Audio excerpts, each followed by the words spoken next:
What's up, everybody? Welcome to Bios3 Raw TV. I was talking to a client through email today, and you know who you are. And he was saying flat out that he gets a lot of questions from fix this fucking camera angle. He gets a lot of questions from his work, his friends at work, and his team at work and stuff about how he's losing all this weight and how he's getting leaner and how he's getting like vascular, how these things are happening. And he says, "Well, here's the situation. This is what I'm doing." And then they go on to say, "Oh no, well, I'm going to try this, I'm going to try that, I'm going to try this, and I'm going to do this, and I'm going to do that." And he hears a lot of I'm gonna, but yet he's the only one in his workplace that is actually making any progress. And then, when you wind up asking these people, "Hey, how's your diet gone?" They're like, "Oh, I haven't started it yet, or haven't really been able to stick to it. I went off Friday night and had, pizza with the kids because it was kids' night, and blah, blah, blah." And they have all these fucking excuses about why this is and why that. But, you know what? I'm getting ready and like gearing up, and what I'm going to do is this, and what I'm going to do is that. And they always say, it's always, I'm going to do. I'm gonna. And they never do. Or they do, and it's a very short period of time, like maybe a week, if that. And, we're kind of like, he was kind of like, wow, he's surprised that, people just don't say, okay, well, I've done all these different things that don't fucking work. Let me try something else instead of, the next big fad that comes out. And then, it dawned on me that I probably, I know this for a fact because I've seen it over and over again. And it's an issue, it's a problem, it's more of a mental issue and a psychological thing than anything else. But most people that are like that are talking about, I'm going to do, they never follow through, aren't really wanting to do it.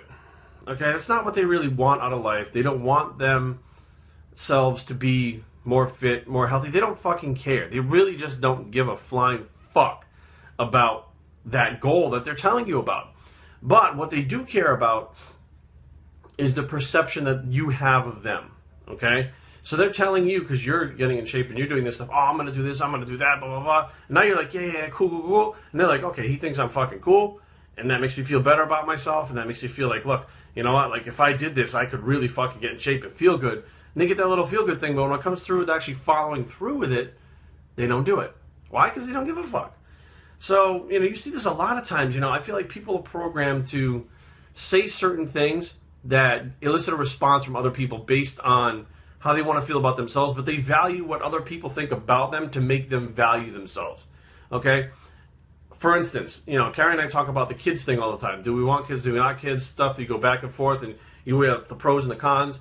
And some people, well, I'd say most people, flat out, would be like, "Oh my God, it's the best decision I've ever made," and da-da-da-da-da-da-da. And this is, there's a lot of bad times, but the good times outweigh it. And I'm sitting there going to myself, but you're the ones that, when we go on vacations and stuff, they're like, "Oh my God, I wish I had your life." Well, why don't you have my life? Well, because I got 4 kids and a fucking house. And okay, so the things that you're talking about that you have, you're not happy with. Because I'm happy with what's going on with me. But you're not happy with it, but you wish, but it's the greatest thing ever.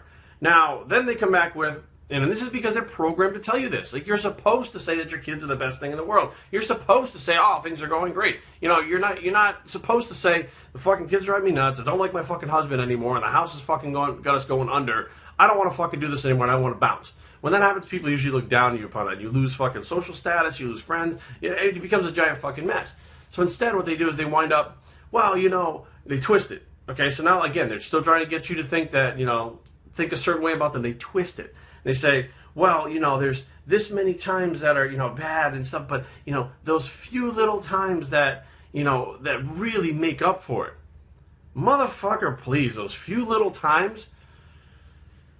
So here's the deal. If you're at a fucking job or a marriage or whatever, and 85% of the time it fucking sucks, you're going to be looking for another job or a divorce. Okay? Plain and simple. But because it's the kids and you can't just fucking kick the kids out and get rid of them or sell them or fucking put them up for adoption if if that's not an option, then next thing you know is you have to fucking say, this is the way it is. It outweighs it. Now, for some people it may be true, some people maybe not. But the bottom line is that the same shit comes out of their mouths, and I see the look on their fucking faces. They're programmed. They want you to feel a certain way about them because then they feel better about themselves. And I think that it boils down to a lot of work on oneself. You have to be happy with what you're doing. You have to want to accomplish goals if you're going to accomplish them. You have to deep down inside, when no one's looking, okay, that's when you know if you really want to accomplish your goal. When no one's at the house with you, you have a big box of cookies, and you're trying to get fucking lean, and eating those cookies is fucking not going to get you lean. When you tiptoe in the fucking room and you're looking around, and you don't really want that goal. When you walk in that fucking room and no one's around to see you and stop you, and you have to stop yourself, and you walk in and you see the cookies and you go, those would be good, but fuck that, I got a goal, and you know what, I'm really going to want to accomplish this goal. It's important to me. And you walk away from the cookies, that's how you know you really want it. And that's when you see changes, and that's how you see people doing instead of talking. The people that are talking like, oh, I did my diet and everything's good, but protein shakes are making me fat. Then you see them fucking wolfing down 2 slices of cake and ice cream in the fucking break room because, wow, yesterday was my cheat day. Well, what the fuck is today? Yesterday, what'd you eat for Chinese food and a whole pizza? That was your cheat day yesterday. Today you're wolfing down ice cream and cake. But you think the fucking 1 scoop of protein that you're taking is what's making you fat. Okay? But they'll tell you, oh, you know, tomorrow I'm going to be right back on my diet. Yesterday was my cheat day. It's all to get you to think a certain way, to be accepting of it, so that they accept it themselves and they fucking accept being just average.